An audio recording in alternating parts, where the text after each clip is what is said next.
Hi friends, welcome to सरकैंड्रॉन LDC classes. सरकैंड्रॉन LDC classes में आपका स्वागत है।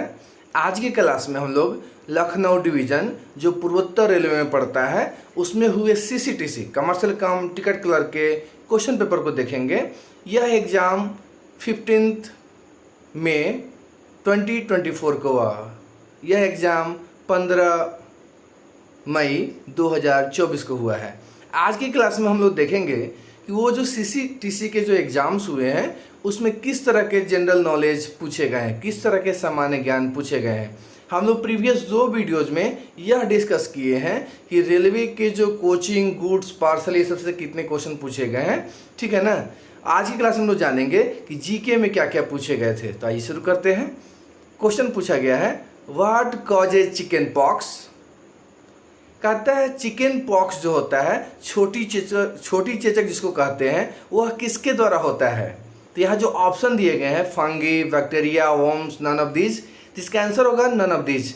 चिकन पॉक्स जो होता है वह वायरस से होता है। चिकन पॉक्स किससे होता है? वायरस से होता है, विषाणु से होता है, जो हमारा ऑप्शन इसमें नहीं है। इसीलिए इसका आंसर क्या हो जाएगा?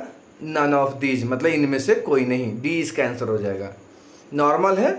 अगला क्वेश्चन पूछा गया है, which of the following is not an element. कहता है इनमें से कौन सा तत्व नहीं है, एलिमेंट नहीं है। तो आपका ऑक्सीजन क्या है? एलिमेंट है। क्लोरीन क्या है? एलिमेंट है। हाइड्रोजन क्या है? एलिमेंट है। लेकिन वाटर क्या है? ये आपका कंपाउंड है। H2O, वाटर का जो रासायनिक सूत्र होता है वह क्या होता है? H2O होता है। तो H2O हमारा क्या है? कंपाउंड है। यह एलिमेंट नहीं है, इसलिए इसका आंसर डी हो जाएगा, वाटर। नॉर्मल क्वेश्चन पूछा गया है। आगे क्वेश्चन पूछा गया था, which is the nearest planet to the sun. कहता है सन के नज़दीक का ग्रह कौन सा है, सूर्य के नज़दीक का ग्रह कौन सा है भाई। तो ऑप्शन दिए गए हैं, नेपच्यून, मार्स, मरकरी, अर्थ।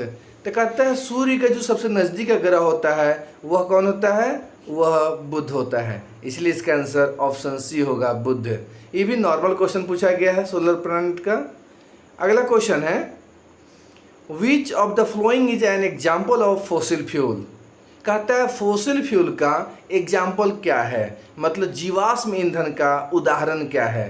तो जीवाश्म ईंधन किससे बनते हैं? हम लोग बचपन में भी पढ़े हुए ना कि पहले क्या था, पृथ्वी के अंदर पेड़ पौधे ये सब जाके जो है अंदर सड़गड़ गए, जो ही जाकर जो है कोयला का निर्माण हुआ है। नहीं, ये पढ़े हैं ना।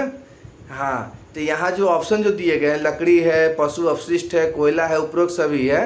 तो यहाँ जो कोयला जो होगा वो हमारा फॉसिल फ्यूल है।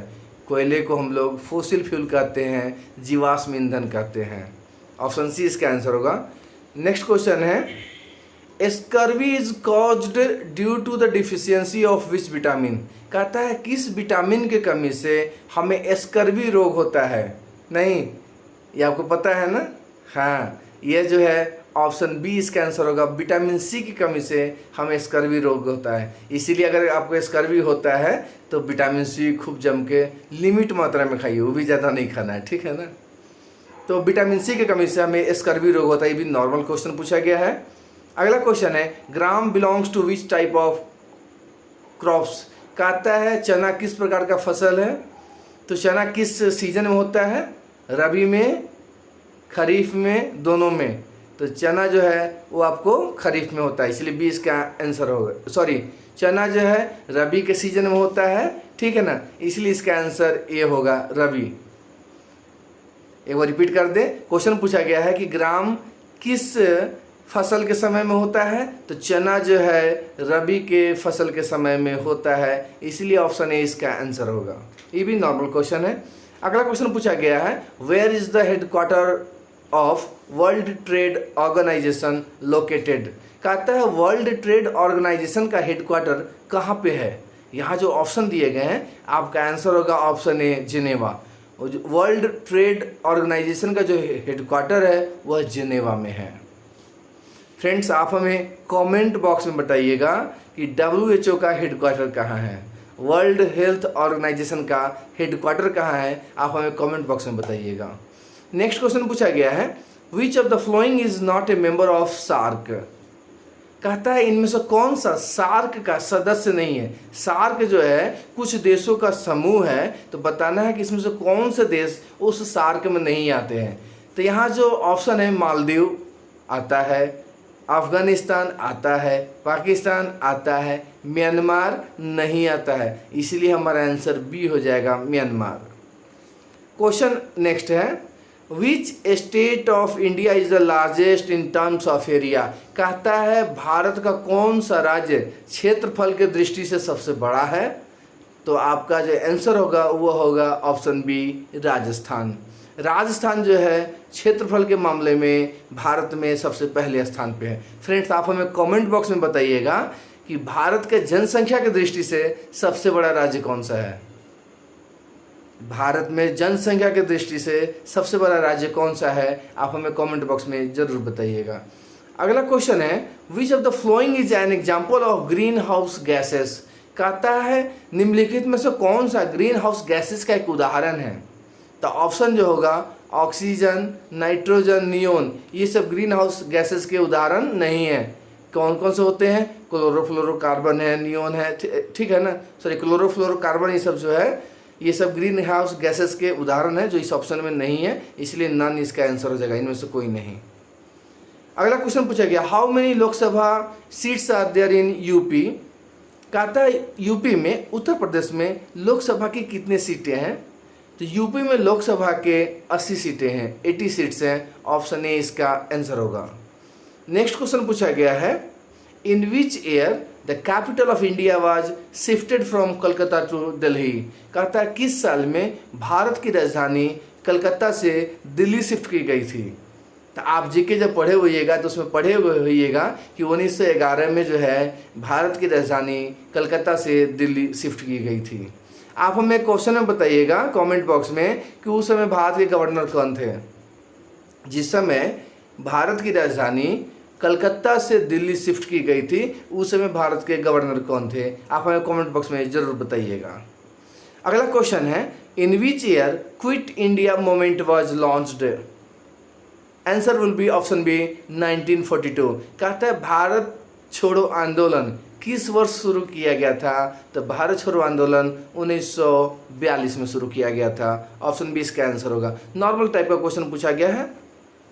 अगला क्वेश्चन पूछा गया है, who was the first chief minister of UP. कहता है उत्तर प्रदेश के पहले मुख्यमंत्री कौन थे। According to option your answer will be option A GB Pant. Uttar Pradesh के पहले मुख्यमंत्री जीबी पंत हुए थे।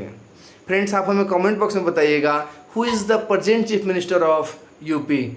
यूपी के, उत्तर प्रदेश के अभी वर्तमान में चीफ मिनिस्टर कौन है, मुख्यमंत्री कौन है, आप हमें कमेंट बॉक्स में जरूर बताइएगा। नेक्स्ट क्वेश्चन है, where is the capital of Ukraine. कहता है यूक्रेन की राजधानी कहाँ है। यूक्रेन की राजधानी कहाँ है, बहुत ही चर्चित अभी ये देश चल रहा है, क्योंकि लड़ाई रूस और रशिया के बीच में चल रहा है। तो यूक्रेन की जो राजधानी है वो क्यू में है, ऑप्शन सी इसका आंसर होगा। क्वेश्चन है next, in which year battle of boxer was fought. कहता है किस साल बॉक्सर की लड़ाई लड़ी गई थी। तो बॉक्सर की लड़ाई 1764 में लड़ी गई थी, ऑप्शन ए इसका आंसर होगा। नेक्स्ट क्वेश्चन है, who is the chairman of NITI Aayog. NITI Aayog के अध्यक्ष कौन होते हैं। तो नीति आयोग के जो अध्यक्ष होते हैं according to option prime minister होते हैं। अभी प्राइम मिनिस्टर भारत कौन है, श्री नरेंद्र मोदी हैं, इसीलिए नीति आयोग के अध्यक्ष अभी श्री नरेंद्र मोदी हैं। ठीक है, ऑप्शन ए इसका आंसर होगा। नेक्स्ट क्वेश्चन है, which of the following compound is mainly used in hand sanitiser. Hand sanitiser में किस कंपाउंड का यूज होता है। आप लोग इसका आंसर जरूर दे दीजिएगा, हमको बताने की ज़रूरत नहीं है। बताएं या छोड़ दें, बता दें, चलिए बता ही देते हैं।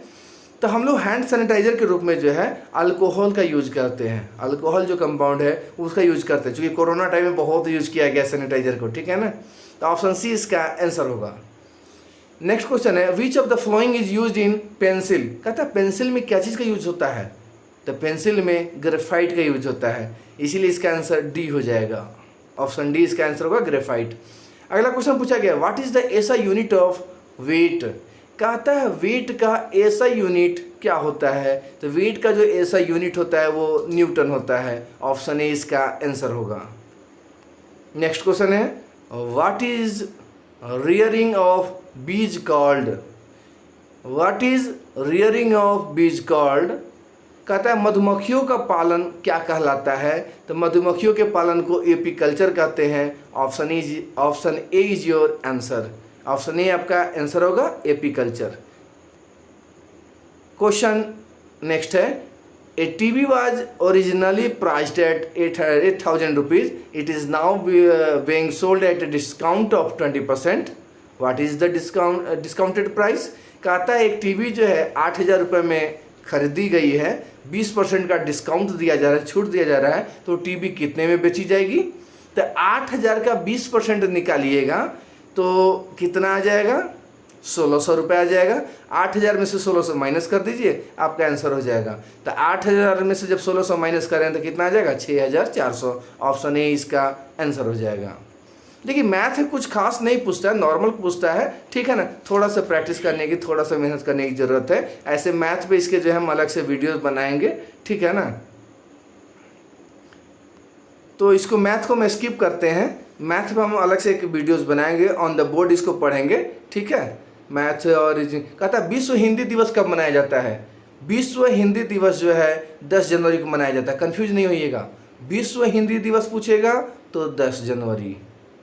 आप हमें बताइएगा कि भारतीय हिंदी दिवस कब मनाया जाता है? भारतीय हिंदी दिवस कब मनाया जाता है? आप हमें कमेंट बॉक्स में ज़रूर बताइएगा। नेक्स्ट क्वेश्चन है, निम्नलिखित में से क्या राजभाषा नहीं है? तो ऑप्शन जो दिया गया है भोजपुरी, मीजो, दोनों नहीं है, दोनों है। तो ना भोजपुरी हमारा राजभाषा है, न मीजो है, इसीलिए इसमें से इसका आंसर दोनों नहीं, ऑप्शन सी इसका आंसर हो जाएगा। अगला क्वेश्चन पूछा गया है, निम्नलिखित में से कौन से राज्य ख क्षेत्र में आते हैं? देखिए आपको हम पहले भी बता चुके हैं ऑफिशियल लैंग्वेज में, राजभाषा में, कि पूरे भारत के स्टेट और यूटी को जो है अलग अलग क्षेत्रों में बांटा गया है। तो यहाँ राज्य ख के क्षेत्र में कौन से आएंगे? तो बिहार, उड़ीसा, मध्य प्रदेश, ये सभी के सभी क्या हैं? हिंदी भाषी क्षेत्र है, जो क्षेत्र क में आते हैं। ख में यहाँ कोई नहीं है, इसलिए इसमें से इसका आंसर इनमें से कोई नहीं हो जाएगा। अगला क्वेश्चन पूछा गया है, राजभाषा की संसदीय समिति के कितने सदस्य होते हैं? तो राजभाषा के संसदीय समिति में 30 सदस्य होते हैं। ऑप्शन डी इसका आंसर होगा। अगला क्वेश्चन पूछा गया है, राजभाषा अधिनियम कब पारित किया गया था? तो राजभाषा जो नियम है 1976 में पारित किया गया था, 1976 में पारित किया गया था। ऑप्शन सी इसका आंसर होगा।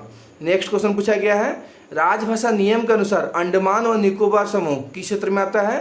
तो अंडमान और निकोबार समूह जो है क्षेत्र क में आता है। ऑप्शन ए इसका आंसर होगा। अगला क्वेश्चन पूछा गया है, कौन सी परीक्षा प्राथमिक स्तर की होती है? तो प्राथमिक स्तर की जो परीक्षा होती है वो प्रबोध होती है। ऑप्शन सी इसका आंसर होगा। अगला क्वेश्चन पूछा गया है, केंद्रीय हिंदी समिति के अध्यक्ष कौन होते हैं? तो केंद्रीय हिंदी समिति के अध्यक्ष प्रधानमंत्री होते हैं। केंद्रीय हिंदी समिति के अध्यक्ष कौन होते हैं? तो वह प्रधानमंत्री होते हैं। ऑप्शन सी इसका आंसर होना चाहिए, ठीक है। आप हमें कमेंट बॉक्स में जरूर बताइएगा। अगला क्वेश्चन है कि फिलहाल संविधान की 8वीं अनुसूची में कितनी भाषाएं शामिल हैं? तो अभी जो है 22 भाषाएं शामिल हैं। ऑप्शन बी इसका आंसर होगा। अगला क्वेश्चन पूछा गया है, अरुणाचल प्रदेश की राजभाषा क्या है? तो अरुणाचल प्रदेश की राजभाषा अंग्रेजी है। ऑप्शन बी इसका आंसर होगा, ठीक है ना। तो ये बहुत ही इंपॉर्टेंट क्वेश्चन जो है, जो राजभाषा और जीके से संबंधित थे, जो आज के क्लास में हम लोग देखे हैं। इसमें जो मैथ्स पूछे गए हैं उसको हम लोग ऑन बोर्ड सॉल्व करने की कोशिश करेंगे। तो आज के क्लास में इतना ही रखते हैं। Thanks for watching the channel सर्कैंड्रॉन LDC क्लासेस।